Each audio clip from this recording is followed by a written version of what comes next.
Are you the type of person that goes to the gym with a vague plan? Like, okay, I'm gonna train chest today, so I'll start with bench for a few sets, see what machines are available, maybe throw in some abs at the end if I have time.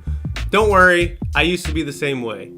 If you're like I was, you may have even heard the term muscle confusion and took it to mean that you should never do the same workouts, otherwise your muscles will get wise to what you're doing and they'll stop responding. In this video, I want to clear up just how often you should switch up your workout routine and my thoughts on muscle confusion. Like I said, I myself used to be the kind of guy that would go to the gym with a specific body part in mind, usually chest or arms, and hammer on all the chest and arm workouts I knew how to do. It's no wonder I never saw any progress for the longest time. It wasn't until much later that I found out about progressive overload. If you're unfamiliar, progressive overload is the simple act of steadily increasing training volume, usually by adding weight to the bar, week after week, month after month, year after year.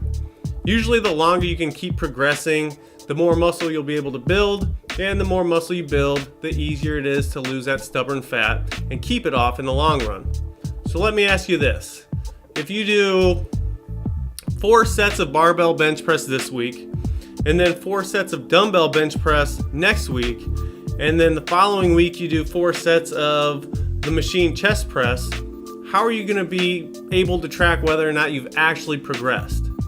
On the other hand, if you do the 4 sets of barbell bench press for all 3 weeks and continue to add weight to the bar, or even just add some reps, you can see how much easier it is to see that you actually are progressing. You also have to consider that our bodies are adaptation machines. If you're continually throwing new and different workouts at it week after week, it's never going to know what it's supposed to be adapting to.